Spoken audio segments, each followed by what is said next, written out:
श्रीराम समर्थ. श्रीमद दासबोध. दशक 16वा. सप्त तिन्वयाचा. समास 8वा. आत्माराम निरूपण. श्रीराम. नमो गणपती मंगळमूर्ती, जयाचे निमती स्फूर्ती, लोक भजती स्तवन करीती आत्मयाचे श्रीराम. आता मंगलमूर्ती जो गणपती त्याला वंदन करूया. त्याच्यामुळे बुद्धीमध्ये स्फूर्ती उत्पन्न होते आणि लोक आत्म्याचे स्तवन भजन करतात. नमो वैखरी वागेश्वरी, अभ्यांतरी प्रकाशकरी, नाना भरोवरी विवरी नाना विद्या श्रीराम. नंतर वाणीरूपी वागीश्वरीला नमन करूया. तिच्या कृपेनेच अंतरात प्रकाश पडतो. तिच्यामुळेच नाना विद्या नाना प्रकारे विवरण करून स्पष्ट केल्या जातात. सकळ जनामध्ये नाम, राम नाम उत्तमोत्तम, श्रम जाऊनी विश्राम, चंद्रमौळी पावला श्रीराम. सर्व लोकात रामनाम हे सर्व नामात उत्तमोत्तम आहे. रामनामाच्या प्रभावाने चंद्रमौळी शंकरांचा शीर्ण नाहीस होऊन त्यांना विश्राम प्राप्त झाला. नामाचा महिमा थोर, रूप कैसे उत्तरोत्तर, परात्पर परमेश्वर त्रयलोक्य धरता श्रीराम. नामाचा महिमा थोर आहे. नामाच्या योगे परमेश्वराच्या सगुण रूपाचे म्हणजे त्रैलोक्याच्या धर्त्याचे रूप प्रकट होते आणि उत्तरोत्तर प्रगती होऊन निर्गुण निराकार जो परात्पर त्याच्या स्वरूपाशी तादात्म्य होते. आत्मा राम चहूंकडे, लोक वावडे जिकडे तिकडे, देहे पडे मृत्यू घडे आत्मया वीण श्रीराम. आत्माराम हा अंतर्यामी रूपाने सगळीकडे व्यापून आहे. त्याच्या योगाने लोक जिकडे तिकडे वावरत असतात. आत्मा देह सोडून गेला की आत्म्याशिवाय देहाचा मृत्यू घडून येतो. जीवात्मा शिवात्मा परमात्मा, जगदात्मा विश्वात्मा गुप्तात्मा, आत्मा अंतरात्मा सूक्ष्मात्मा, देवदानव मानवी श्रीराम.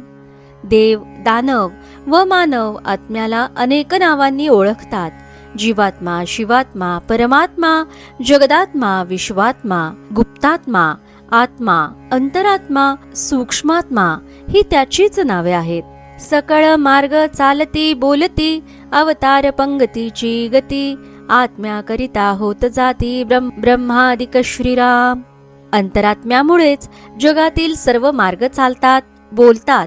नाना अवतारांची मालिका त्यांचे कार्य आत्म्यामुळेच घडून येते. ब्रह्मादिक देव आत्म्यामुळेच येतात आणि जातात. नादरूप ज्योतिरूप, साक्षरूप सत्तारूप, चैतन्य रूप सस्वरूप, द्रष्टारूप जाणीजे श्रीराम. त्या आत्म्यालाच नादरूप ज्योतिरूप साक्षरूप सत्तारूप चैतन्यरूप स्वस्वरूप द्रष्टारूप म्हणून जाणतात. नरोत्तमो वीरोत्तमो, पुरुषोत्तमो रघोत्तमो, सर्वोत्तमो उत्तमोत्तमो, त्रयलोक्यवासी श्रीराम. त्यालाच नरोत्तम वीरोत्तम पुरुषोत्तम रघुत्तम सर्वोत्तम उत्तमोत्तम त्रैलोक्यवासी असेही म्हणतात. नाना खटपट आणि चटपट, नाना लटपट आणि झटपट, आत्मा नसता सर्व सपाट चहूंकडे श्रीराम. जगातील नाना खटपटी चटपटी लटपटी आणि झटपटी सर्व घटना अंतरात्म्याच्या योगेत चालतात.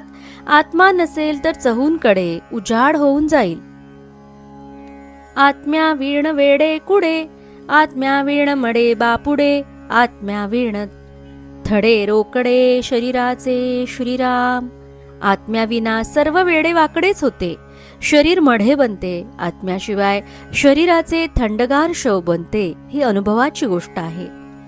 आत्मज्ञानी समजे मनी, पाहे जनी आत्मया लागुनी, भुवनी अथवा त्रिभुवनी आत्म्या विणे वोस श्रीराम. आत्मज्ञानी असतो तो हे सर्व जाणतो. लोकांकडे पाहताना तो त्यांच्या आत्मस्वरूपाकडेच पाहत असतो. घरात अथवा त्रिभुवनात आत्म्याशिवाय सर्व ओसच आहे. परम सुंदर आणि चतुर, जाणे सकळ सारासार, आत्म्या वीण अंधकार उभयलोकी श्रीराम. अंतरात हा परम सुंदर आणि चतुर असून सर्व सारासार विवेक तो जाणतो. आत्म्याशिवाय इहलोकी आणि परलोकी सगळा अंधारच पसरतो. सर्वांगी सिद्ध सावध, नाना भेद नाना वेध, नाना खेद आणि आनंद तेणेच करिता श्रीराम. अंतरात्मा सर्वांगानी परिपूर्ण असून सिद्ध आणि सावध असतो. त्याच्यामुळेच नाना भेद, नाना वेध, नाना खेद आणि नाना प्रकारचा आनंद यांचा अनुभव येतो. रंक अथवा ब्रह्मादिक एकची चालवी अनेक, पहावा नित्यानित्य विवेक कोणही एके श्रीराम. रंक असो वा ब्रह्मादी देव असोत, एक अंतरात्माच या सर्वांना चालवतो. म्हणून मनुष्याने नित्यानित्य विवेक करावा. ज्याचे घरी पद्मिणी नारी, आत्मा तंवरी आवडी धरी, आत्मा गेली या शरीरी तेज कैचे श्रीराम. एखाद्याची स्त्री अत्यंत सुंदर असली तरी तिच्यात आत्मा असतो, तो वर माणूस तिच्यावर प्रेम करतो. तिच्या शरीरातून आत्मा निघून गेला तर तेथे तेज कसे राहील. आत्मा दिसेना ना भासेना, बाह्यात्कारे अनुमानेना, नाना मनाच्या कल्पना आत्मयाचे नि श्रीराम. आत्मा दिसत नाही अथवा भासतही नाही.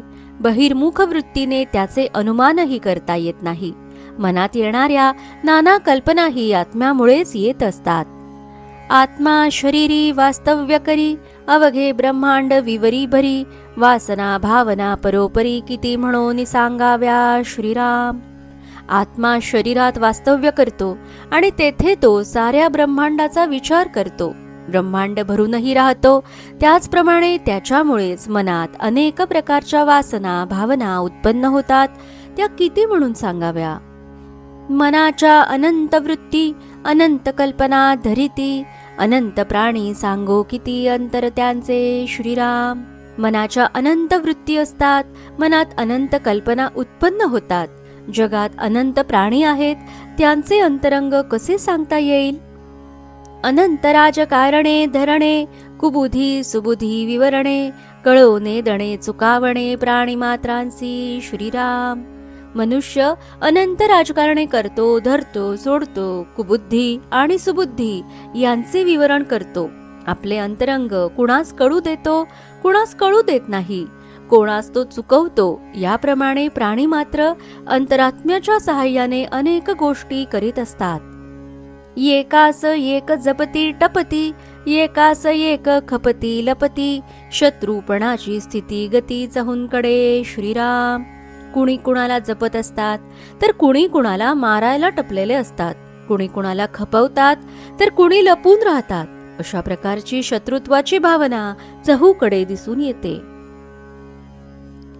पृथ्वीमध्ये परोपरी, एकास एक सिंतरी, कित्येक भक्त परोपरी परोपकार करीती श्रीराम.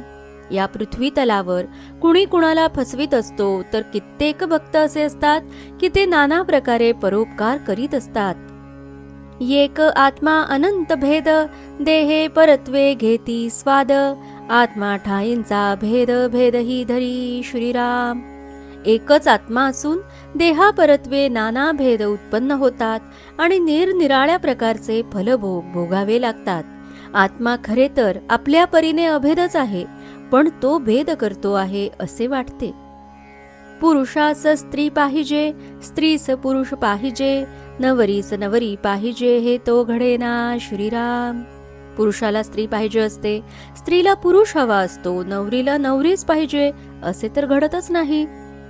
पुरुषाचा जीव स्त्रियांची जीवी, ऐसी नाही उठा ठेवी, विषय सुखाची गोवी तेथे भेद आहे श्रीराम. पण पुरुषांचा तो जीव आणि स्त्रियांची जीवी असा भेद तर करताच येत नाही. विषय सुखाच्या बाबतीत मात्र भेद असतो. ज्या प्राण्यास जो आहार तेथेची होती तत्पर, पशुचे आहारी नर नादरे वर्तती श्रीराम. ज्या प्राण्याचा जो आहार असतो तेथे तो तत्पर असतो. पशूंच्या आहाराबद्दल माणसे अनादराने वागतात. आहार भेद देहे भेद, गुप्त प्रगट उदंड भेद, तैसाची जाणावी आनंद वेगळाला श्रीराम. आहार भेद, देहाचे निरनिराळे भेद यांशिवाय काही प्रकट काही गुप्त असे उदंड भेद असतात. त्याप्रमाणे प्रत्येकाचा आनंदही वेगवेगळ्या प्रकारचा असतो. सिंधू भूगर्भींची नीरे, त्या नीरामधील शरीरे, आवरणोदकाची जळचरे अत्यंत मोठी श्रीराम. समुद्रातील पाणी, भूगर्भातील पाणी या पाण्यामध्येही प्राणी असतात. आवरणोदकातील जलचर प्राणी तर अत्यंत मोठे असतात. सूक्ष्म दृष्टी आणि तामना, शरीराचा अंत लागेना, मातो अंतरात्मा अनुमाना, कैसा येतो श्रीराम. सूक्ष्म दृष्टीने जरी मनाशी विचार केला तर आपल्या स्वतःच्या शरीराचाही अंत आपल्याला लागत नाही. मग अत्यंत सूक्ष्म असा जो अंतरात्मा, त्याचे अनुमान कसे करता येईल? देह्यात्म योग शोधून पाहिला, तेणे काही अनुमानला, स्थूळ सूक्ष्माचा गलबला गथा गोवी श्रीराम. देह आणि आत्मा यांच्या संयोगासंबंधी शोध घेण्याचा प्रयत्न केला तर अंतरात्म्यासंबंधी काहीसे अनुमान करता येते. पण देह स्थूल आणि आत्मा सूक्ष्म, यामुळे या स्थूल सूक्ष्माच्या गुंतागुंतीमुळे मोठा गोंधळ उडतो. गथा गोवी उगवाव्या कारणे, केली नाना निरूपणे, अंतरात्मा कृपाळूपणे बहुता मुखे बोलिला श्रीराम. हा गुंता उलगडावा म्हणून अनेकांनी अनेक प्रकारे निरूपणे केली आहेत. वास्तविक अंतरात्माच कृपाळूपणे अनेकांच्या मुखातून बोलला आहे असे श्री समर्थ सांगतात. इति श्री दासबोधे गुरुशिष्य संवादे आत्मा राम निरूपण नाम समास 8 समाप्त. जय जय रघुवीर समर्थ.